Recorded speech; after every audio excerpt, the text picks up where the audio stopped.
Look, we've been talking about it for a couple months. Like I said, we were begging Brad Holmes to make AIDAN Hutchinson the highest paid edge rusher in the league because the longer he waited, the more it was going to cost him in the long run, right? You saw that with Amon-Ra St. Brown. They made him the highest paid wide receiver in the NFL, and now that's looking like legitimately one of the best contracts there is in sports.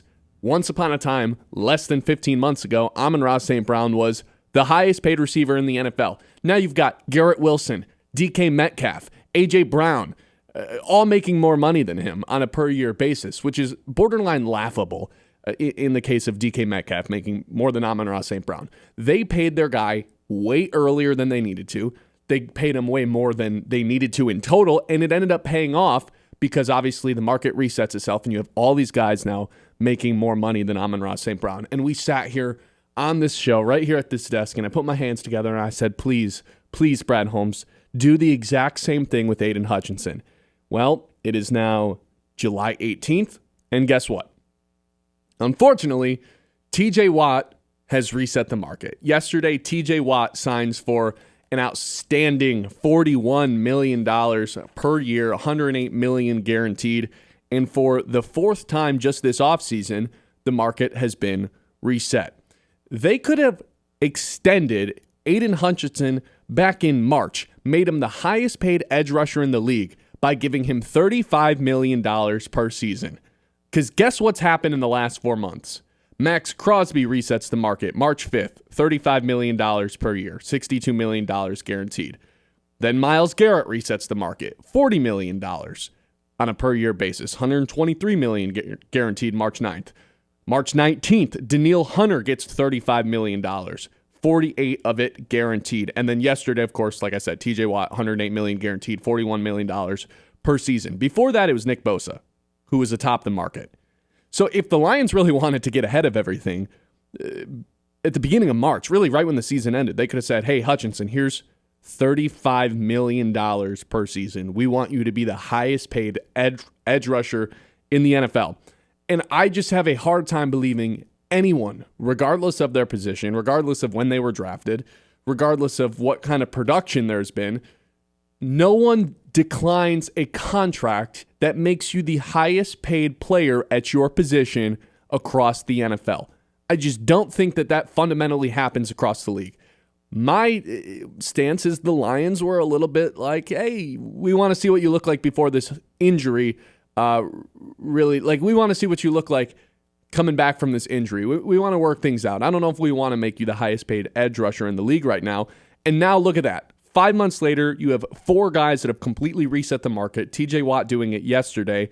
And now suddenly you're looking to pay AIDAN Hutchinson somewhere between $40 and $41 million per season. I do think he's going to get just as much as TJ Watt. And if you would have done it before TJ Watt, you wouldn't have had to make these comparisons, because now AIDAN Hutchinson's agent can go to the Lions and say, well, look at what he was doing the first 5 games of the season. He was on pace to, in fact, outperform TJ Watt. Really anything TJ Watt's ever done. I mean, the numbers speak for themselves. Last year, Hutch was on pace for 170 pressures. The record is 105 on a total season. And he was on pace for 170. He had 8 sacks through 5 games. Hutchinson was doing some otherworldly stuff, was well on his way to winning a Defensive Player of the Year.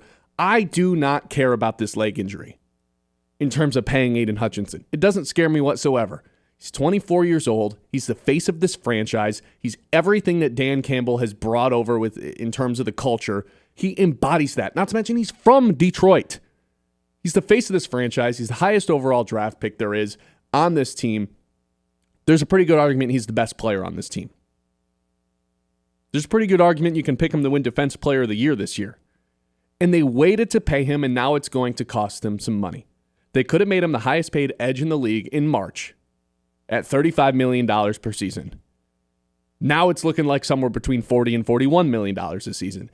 And Lord knows what it looks like if they just say, you know what, we're not dealing with this offseason, we're going to kick it down the road. Then God knows what you're dealing with. $42, $43, $44 million per season. You might be thinking, well, it's just an extra $6 million a year. What's that going to cost the Lions? $6 million. Meek Robertson's making $6 million a season. That's a great addition in an offseason. $6 million doesn't sound like a whole lot when you're talking about an NFL salary cap of $350, $360 million. But when you realize you can pick up players like Amik Robertson in free agency who have an immediate impact on the Lions for $6 million, that's costing the Lions a lot of money. To me, this is Brad Holmes' biggest mistake so far in his tenure with the Detroit Lions, Brad. I can't believe that it came to this. I wanted them to beat the Steelers. I still think they're going to beat the Cowboys because the Cowboys just seem to take forever to make any sort of contract, and then they usually wait too long and have to make record-breaking deals for all their guys. They did it with Dak. They did it with CeeDee. They did it with Ezekiel Elliott back in the day. Micah Parsons seems like he's not taking anything less than the most amount of money possible. So I still have faith that they'll beat the Cowboys out in this, but we were begging for the last couple months for them to beat the Steelers in their race to pay an edge rusher, and unfortunately yesterday they lost that race. Yeah, I mean, I think you're hitting it on the head here, except, a contract agreement takes two to tango, right? Yep. And I guess I don't blame Hutch's representation for waiting until now. If this was solely a Brad Holmes decision, then sure, major mistake. But what incentives, what leverage does Brad Holmes have over AIDAN Hutchinson for Hutchinson to sign this now?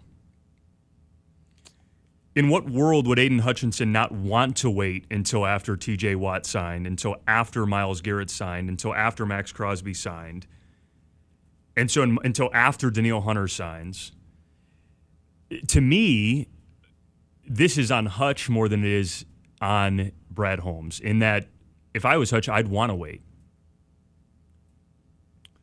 I'd agree with you for the most part, but I circle back to if you're offered to be the highest paid edge in the league, or wide receiver, or quarterback, or offensive tackle, or defensive tackle, I don't really know if it matters. If you get that contract put in front of you and it says, we want to make you the highest paid player at your position in the history of the league, I just don't fundamentally believe anyone says no to that and says, I'm all good. Yeah, but to your point, if he gets that laid in front of him in March and it's 36 M's, and he knows he's just got to wait 5 months and it's an additional $6 million, like every single month he waits, he makes an extra $1 million this summer, right?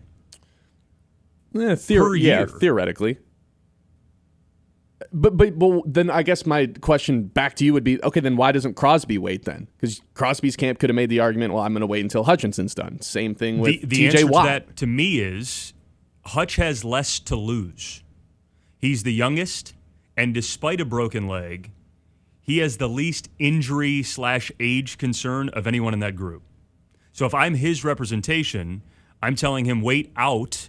The fact that you've got a year left in your contract, TJ Watt doesn't have that leverage. This is the final year of his deal. Hutch is still under contract a full another year. Mm-hmm. He has leverage over the Lions and over Brad Holmes to state, I can wait until TJ Watt signs. TJ Watt is 30. He's late in his career. He's one major injury away at that age, at that position, from being absolutely done. I'm cool waiting. And every month I wait, I make another $1 million. Mm. And so I'll wait and wait and wait. Now, the added context to that, to me, on the Brad Holmes side and the Lions side is, I don't think Hutch should be the highest paid edge in football. Like, there's no difference between Garrett Wilson signing for less than Jamar Chase or Danielle Hunter signing for less than what Myles Garrett signed for, or what TJ Watt just signed for. What is the justification for AIDAN Hutchinson's camp to go to Brad Holmes and say, I need more than TJ Watt? Every single edge that just signed in the last 6 months has been an all-pro. AIDAN Hutchinson, you have not. AIDAN Hutchinson was well on his way to having an all-pro season last year, but hasn't done it. But 3 of the 4 that signed in the last 6 months have won a DPOY, have won a Defensive Player in the Year. That's correct, but that's kind of just how the market resets itself regardless of the position. Amon-Ra St. Brown was first-team All-Pro the last 2 seasons. What on earth argument does DK Metcalf have to making more money than him? He has none, but true. That's just the way it worked out. You could say the same thing about Garrett Wilson. It's all based on potential. The numbers have never been there for Garrett Wilson. But he got more than Amon-Ra St. Brown because it's just the salary cap continues to go up every offseason, and players end up making more money. If they wait... Will Trey Hendrickson make more than Myles Garrett or TJ Watt? Not from the Bengals. Because the Bengals beat writers don't believe that, right? Like the Bengals beat writers have put that in the mid-30s.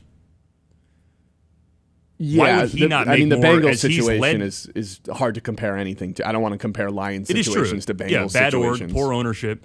But he's led the league in sacks 2 years. Right. Why wouldn't he make more? You would think so. But the Bengals have already basically said we're not doing that. I think this is a failure on behalf of Brad Holmes regardless. Even if Aiden Hutchinson, you're making the point, could have waited, make extra few $1 million the longer you wait. Okay, then get out ahead of it and say, before Garrett even gets this $40 million deal, and Nick Bosa's the highest paid guy at $34 million, hell, you could have given Aiden Hutchinson the oh my God contract of $40 million a season that Myles Garrett got. And then guess what? Myles Garrett would have been asking for more money than that. TJ Watt would have been asking for more money than that. No matter what, I say that the least you could have given him is $35 million to make him the highest paid edge in the league. You could have given him the 40 and just made everyone lose their minds. I can't believe how much you overpaid Aiden Hutchinson. But then as soon as Myles Garrett, everyone had that reaction when Garrett signed the contract. It was, why are you giving a non-quarterback $40 million a year? You could have done that with Hutchinson. It would have turned some heads. It would have caused some question marks across the league. But I think internally everyone believes Aiden Hutchinson's going to become that guy, that face of the franchise. And then Myles Garrett is making 42 instead. TJ Watt's making 43 instead. You had a chance to kind of jump the curb of everybody, jump ahead of everyone, the same way you did with St. Brown, the same way who didn't have the fifth-year option, to your point. You did it with Jared Goff. You did it with Penei Sewell, who did, in fact, have the fifth-year option as a first-round pick. For some reason, they chose not to do it, or at least they weren't able to get it done with Aiden Hutchinson. And I think it's one of Brad Holmes' biggest mistakes so far as the GM of the Lions.